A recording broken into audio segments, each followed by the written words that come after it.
ক্ষুধার রাজ্যে পৃথিবী গদ্যময়, পূর্ণিমার চাঁদ যেন ঝলসানো রুটি। কি মনে পড়ছে ভাব সম্প্রসারণটা? আমরা সকলেই পড়েছি, সকলেই আমরা এর সম্পর্কে অবগত। যখন স্যার ম্যামরা আমাদেরকে এগুলো ক্লাসের মধ্যে বিশ্লেষণ করে ভেঙে ভেঙে এর অর্থটা বোঝানোর চেষ্টা করতেন, আমরা ঠিকই বুঝতাম বা ওটা আমরা খুব ভালোভাবে মুখস্থ করতাম বা পড়তাম, তার অর্থটা বুঝে নিতাম সেই মুহূর্তে, শুধুমাত্র পরীক্ষায় পাস করার জন্য বা ভালো নাম্বার পাওয়ার জন্য। কিন্তু কষ্টটা, ওই কথাটার মধ্যে যে কষ্টটা আছে, সেই কষ্টটা কিন্তু আমরা সেই মুহূর্তে এতটা অনুভব করতে পারিনি যতটা আমরা এখন অনুভব করছি। জানি না আপনারা সবাই আমার সাথে একমত হবেন কিনা, কিন্তু ওটা বারবার পড়ি আর এখন আমার মনে হয় যে তখন তো এভাবে এতটা কষ্টটা আমি অনুভব করতে পারিনি। এখন যেভাবে যে সময়ের মধ্যে দিয়ে আমরা যাচ্ছি, যে কষ্টের মধ্যে দিয়ে যাচ্ছি, সেই কষ্টটা এখন আমরা ভালোভাবে অনুভব করতে পারছি। সত্যিই তো, আমার পকেটে টাকা নেই, আমার একটা ভালো চাকরি নেই, আমি আমার কাঙ্ক্ষিত লক্ষ্যে পৌঁছাতে পারিনি, তাহলে এই সুন্দর পৃথিবীটা আমার চোখে তো আর সুন্দর লাগছে না। পূর্ণিমার চাঁদটাও যেন তখন আমার কাছে অসহনীয় হয়ে উঠেছে, ভালো লাগছে না। পকেটে টাকা থাকবে, আমি আমার একটা সন্তোষজনক চাকরি করব, আমার যেটা আমার মনকে শান্তি দেয়, পরিতৃপ্ত দেয়, সেই কাজে পৌঁছাতে পারবো, তবেই তো আমার সব কিছু শান্তি পাবো আমি সব দিক থেকে। তাহলে কি হবে? আমাদেরকে কি করতে হবে?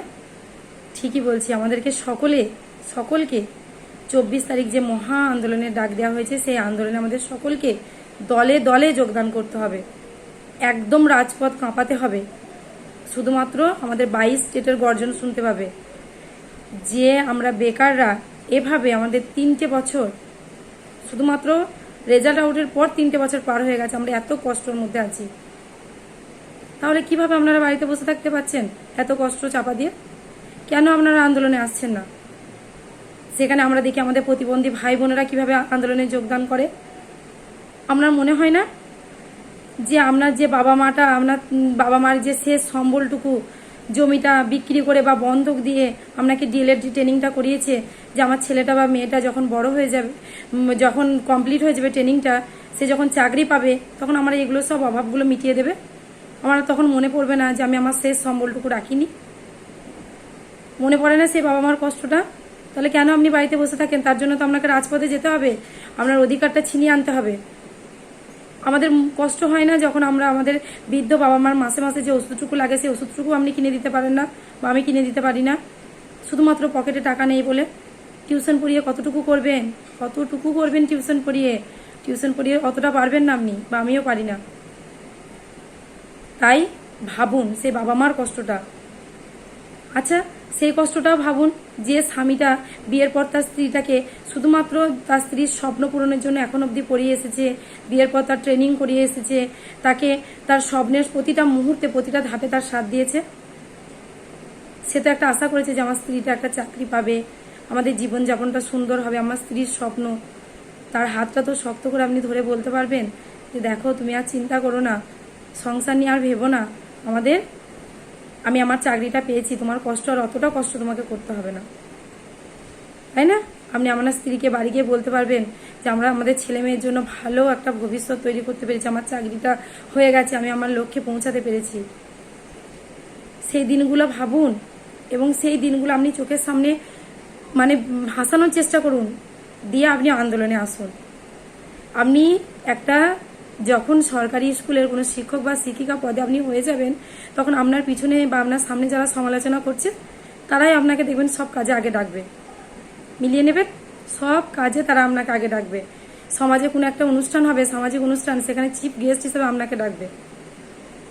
একটুও বাড়িয়ে বলছি না, আমি এগুলো আমার চোখের সামনে অনেক দেখেছি।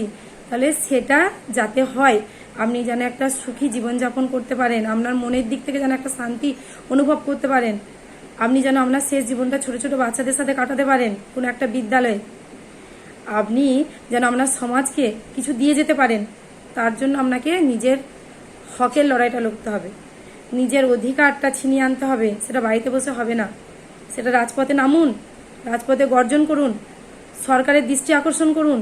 কেন বুঝতে পারছেন না? বাড়িতে বসলে কেউ আপনাকে চাকরি দিয়ে যাবে না। একটা বাচ্চা দেখবেন, একটা মা তার বাচ্চাকে ততক্ষণ না দুধ দেয় যতক্ষণ না সে বাচ্চাটা কান্না করে বা কাঁদে। মা ভাবে আমার বাচ্চা খেলা করছে, বারবার দেখে মা ভাবে আমার বাচ্চা খেলা করছে, হাসছে, ছুটে বেড়াচ্ছে, আমার বাচ্চা তাহলে খিদে পায়নি। তাহলে আপনি কি করে ভাবছেন যে সরকার আপনাকে বাড়িতে চাকরিটা দিয়ে যাবে? কখনোই না। হকের লড়াই, নিজের দাবি, ন্যায্য দাবি বা ন্যায্য অধিকারের জন্য লড়াইটা আপনাকেই লড়তে হবে। দেখেন তো যে আমাদের কত প্রতিবন্ধী ভাই বোনরা তারা রাজপথে নামে, তাদের আসার কোনো প্রয়োজনীয়তা নেই, কিন্তু তারা তাও আসে। তাহলে আমি কেন সুস্থ স্বাভাবিক হয়ে বাড়িতে বসে থাকবো? কেউ বাড়িতে বসে থাকবেন না। আপনাদের কাছে করো জোরে আমি অনুরোধ করছি, আপনারা সকলে আন্দোলনে আসুন। 24শে সেপ্টেম্বর যে আমাদের মহা আন্দোলনের ডাক দেওয়া হয়েছে, সেই আন্দোলনে আপনারা সকলে সামিল হন। রাজপথ একেবারে কাঁপিয়ে ফেলতে হবে। একবার ভাবুন, পর্যাপ্ত ভ্যাকান্সি যদি না দিয়ে নোটিফিকেশনটা দিয়ে দেয়, আপনার স্বপ্ন অধরা থেকে যাবে। অনেকে আমরা বঞ্চিত হয়ে যাব, অনেকে আমরা ছিটকে যাব। আমরা এসব কেউ হতে চাই না।